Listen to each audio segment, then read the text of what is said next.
अस्सलामुअलैकुम वरहमतुल्लाहि वबरकातुह। कहाँ तक आप लोग का सबक मिल चुका था? वाव साकिन यानी कि हुर्फ मद्दा का वाव साकिन आप लोगों का हो चुका है, यही है ना? आज जो सबक रहेगा इंशाअल्लाह वो खड़ा ज़बर, खड़ी ज़ेर और उल्टा पेश।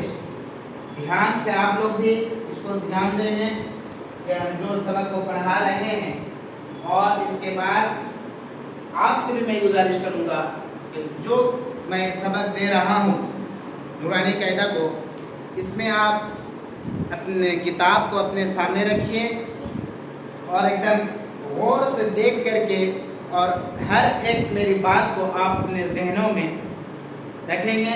इंशाअल्लाह इससे बहुत फ़ायदा होगा और कुरान पढ़ने में बहुत आसानी होगा इंशाअल्लाह। देखिए,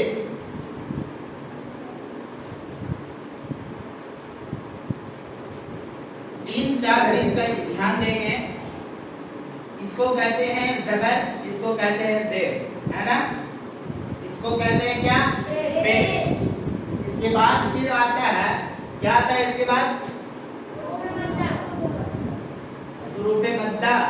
हुरूफ़े मद्दा तो वो अलग है, ये ज़बर ज़ेर पेश। इसके बाद दो ज़बर दो ज़ेर दो पेश। इसके बाद खड़ा ज़बर खड़ी ज़ेर उल्टा पेश। दो ज़बर दो ज़ेर दो पेश।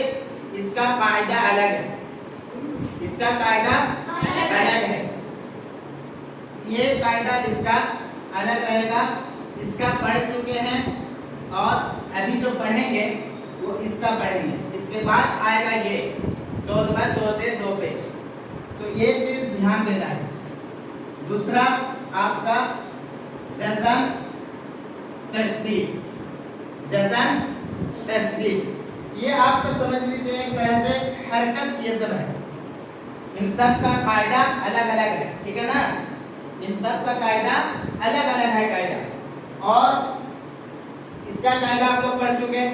ज़बर ज़ेर पेश को हरकत कहते हैं, ज़बर ज़ेर पेश को जल्दी पढ़ते हैं, है ना? इसके बाद तन्वीन का नहीं पढ़ेंगे। जज़म का पढ़ चुके हैं, जज़म का भी आप लोग पढ़ चुके हैं। तो खड़ा ज़बर जो है वो खड़ा ज़बर खड़ी से उल्टा पेश, ये हुरूफ़े मद्दा की तरह। हुरूफ़े मद्दा क्या है? अलिफ या वाव। ये हुरूफ़े मद्दा की तरह खींच करके इसको पढ़ते हैं, ठीक है ना? हुरूफ़े मद्दा की तरह इसको खींच करके पढ़ा जाता है। खड़ा ज़बर खड़ी से उल्टा पेश, हुरूफ़े मद्दा की तरह। इसको जब पढ़ेंगे खड़ा ज़बर खड़ी से हुरूफ़े मद्दा की तरह इसको भी टांग करके पढ़ा जाता है, ठीक है ना? खड़ा ज़बर खड़ी से उल्टा पेश, इसको भी हुरूफ़े मद्दा की तरह टांग करके पढ़ा जाता है। खड़ा ज़बर जो है वो अलिफ मद्दा की तरह खींच करके पढ़ेंगे। खड़ी ज़ेर जो है वो या मद्दा की तरह पढ़ेंगे, और उल्टा पेश जो है वाव मद्दा की तरह खींच करके पढ़ेंगे, ठीक है? कैसे पढ़ेंगे मिसाल दे दीजिए। जैसे कि हमज़ा ज़ेर ई, बा ज़ेर ई, ता ज़ेर ई, सा ज़ेर सी, जीम ज़ेर जी, हा ज़ेर ही, खा ज़ेर ख़ी, दाल ज़ेर दाल ज़ेर दी। तो ये है खड़ी ज़ेर, ठीक है ना? खड़ा ज़बर नहीं पढ़ा रखिए। इसी तरह खड़ा ज़बर हमज़ा अलिफ खड़ा ज़बर आ, बा खड़ा ज़बर बा, ता खड़ा ज़बर ता, ता खड़ा ज़बर सा, जीम खड़ा ज़बर जा, हा खड़ा ज़बर हा, खा खड़ा ज़बर खा, दाल खड़ा ज़बर दा, दा, इस टाइप, ठीक है ना? और इसी तरह वाव का ले लीजिए। हमज़ा उल्टा पेश बा उल्टा पेश ता उल्टा पेश, را الٹا پیش سو، جیم الٹا پیش جو، ہا الٹا پیش خا الٹا پیش دال الٹا پیش دال الٹا پیش را الٹا پیش زا الٹا پیش زو۔ اس ٹائپ کا ہر ایک چیز کو ٹان ٹان کر کے پڑھتے ہیں کتاب میں دیکھیے، جیسے کہ آدم، حمزہ کھڑا زبر آ، دال زبر دا، میم زبر ما، آدم، آمن، مالک، ابواہ، سماواتی، غاوین، غاوین۔ اس میں ٹوٹل کتنے قاعدہ آ رہے؟ ٹوٹل کتنے قاعدہ آ رہے؟ 3 آ رہے۔ کیا کیا آ رہا ہے دیکھیے، سب سے پہلے آیا غین کھڑا زبر غا، غین کھڑا زبر غا، اس کو تھوڑا کھینچ کر کے پڑھتے ہیں، اس کو تھوڑا کھینچ کر کے پڑھتے ہیں، ٹان کر کے پڑھتے ہیں۔ اس کے بعد آیا واو یا زیر وی، اس میں ایک قاعدہ، کیا قاعدہ؟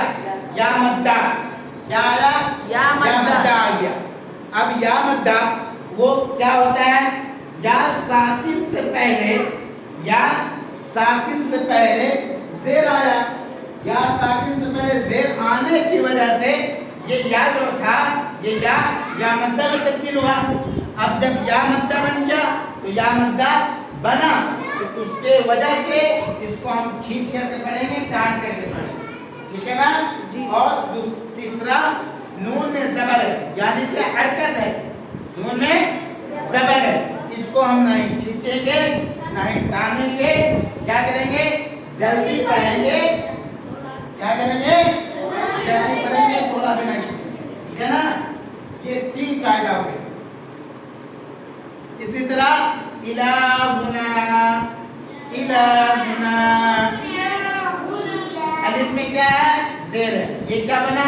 حمزہ، حمزہ زیر ای، لام کھڑا زبر لا، ہا پیش ہو، نون الف زبر نا، یہ ایک مدہ ہے، کیا مدہ ہے؟ الف مدہ، نون الف زبر نا، الف مدہ، کیونکہ الف سے پہلے زبر آیا، الف سے پہلے زبر آنے کی وجہ سے یہاں پر الف مدہ بنا، اور الف مدہ جو بنا اس کو ہم کھینچ کر کے پڑھیں گے، ٹان کر کے پڑھیں گے۔ امید کرتا ہوں انشاءاللہ کہ آپ لوگ، میں جو سبق دے رہا ہوں آپ لوگوں کو بخوبی سمجھ میں آ رہا ہوگا، اور اگر سمجھ میں نہ آئے، طالب علم آپ کو اگر سمجھ میں نہ آئے تو آپ بے جھجک آپ مجھ سے رابطہ کیجئے، پوچھئے، جانکاری لیجئے۔ اور آپ لوگوں سے بھی میں گزارش کروں گا کہ آپ لوگ اگر کوئی ایسا چیز سمجھ میں نہ آتا ہو تو آپ کومنٹ کریے، میسج کریے، یا پھر میرا نمبر ہے 7328811747، اس میں آپ واٹس ایپ میسج کر کے یا کال کر کے آپ جانکاری لے سکتے ہیں کہ کیا صحیح ہے کیا غلط ہے، کہاں پر آپ کو سمجھ میں آیا، کہاں پر آپ کو سمجھ میں نہیں آیا۔ امید کرتا ہوں کہ آپ لوگ مجھے سپورٹ کریں گے، مجھے ساتھ دیں گے، اور انشاءاللہ آپ بہترین، آپ جب اس چیز کو پڑھ لیں گے تو آپ بہترین قرآن پڑھنے کا انداز آپ کو اچھا معلوم ہو جائے گا، اور تجوید کے ساتھ پڑھیں گے تو زیادہ اچھا ہوگا، اور پھر پڑھنے میں بھی ایک مزہ آئے گا۔ امید کرتا ہوں انشاءاللہ کہ آپ مجھے سپورٹ کریں گے۔ السلام علیکم ورحمۃ اللہ وبرکاتہ۔